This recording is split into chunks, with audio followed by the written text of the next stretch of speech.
ನರಗುಂದ ಶಾಸಕ ಸಿಸಿ ಪಾಟೀಲ್ ಅವರು ಬಾಗಲಕೋಟೆ ಉಪಚುನಾವಣೆ ವೇಳೆ ಅಲ್ಪಸಂಖ್ಯಾತ ಹಾಗೂ ಕುರುಬರಿಗೆ ಅವಮಾನ ಮಾಡಿದ್ದಾರೆ ಅಂತ ಆರೋಪ ಕೇಳಿಬಂದಿತ್ತು. ಇದರ ಬೆನ್ನಲ್ಲೇ ರಾಜ್ಯಾದ್ಯಂತ ಕುರುಬ ಸಮುದಾಯ ಹಾಗೂ ಅಲ್ಪಸಂಖ್ಯಾತರು ಆಕ್ರೋಶ ಹೊರಹಾಕಿದ್ರು.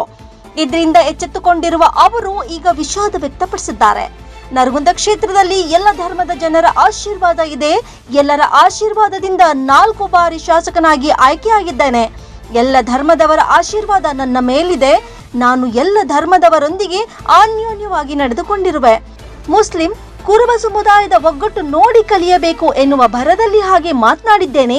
ನನ್ನ ಮಾತಿನಿಂದ ನೋವಾಗಿದ್ರೆ ವಿಷಾದಿಸುತ್ತೇನೆ ಎಂದಿದ್ದಾರೆ.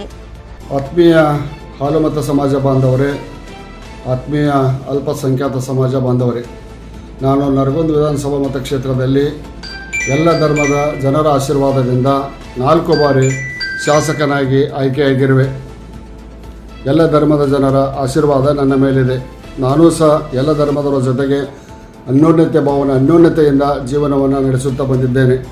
ಆದರೆ ಬಾಗಲಕೋಟೆ ಉಪಚುನಾವಣೆಯಲ್ಲಿ ವೀರಶೈವ ಮತದ ಉಪಪಂಗಡಗಳ ಸಭೆಯನ್ನು ನಡೆದಾಗ ಪ್ರಚಾರ ಭಾಷಣವನ್ನು ಮಾಡುವಂಥ ಸಂದರ್ಭದಲ್ಲಿ ಹಾಲುಮತ ಸಮಾಜದ ಮತ್ತು ಅಲ್ಪಸಂಖ್ಯಾತ ಸಮುದಾಯದ ಒಗ್ಗಟ್ಟನ್ನು ನೋಡಿ ನಾವು ಕಲಿಯಬೇಕೆನ್ನು ಹೇಳುವ ಆತುರದಲ್ಲಿ ಹಾಲುಮತ ಸಮಾಜ ಮತ್ತು ಅಲ್ಪಸಂಖ್ಯಾತ ಸಮುದಾಯದ ಬಗ್ಗೆ ಆಡಿದ ಮಾತುಗಳಿಂದ ಹಾಲುಮತ ಮತ್ತು ಅಲ್ಪಸಂಖ್ಯಾತ ಮತಗಳ ಜನರ ಭಾವನೆಗಳಿಗೆ ನೋವಾಗಿದ್ದರೆ ನಾನು ವಿಷಾದಿಸುತ್ತೇನೆ.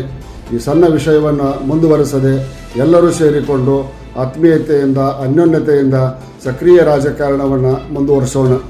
ಈ ವಿಷಯವಾಗಿ ಸೌಹಾರ್ದಯುತವಾದಂಥ ವಾತಾವರಣವನ್ನು ಇನ್ನಷ್ಟು ನಿರ್ಮಾಣ ಮಾಡಲಿಕ್ಕೆ ಯಾವುದೇ ಸಮಾಜದ ನಾಯಕರು ನಮ್ಮ ನರಗುಂದಕ್ಕೆ ಬರುವುದಾದರೆ ನಾನು ಸ್ವಾಗತಿಸಿ ಅವರ ಜೊತೆಗೆ ಸಹಕರಿಸಲು ಸಿದ್ಧನಿದ್ದೇನೆ.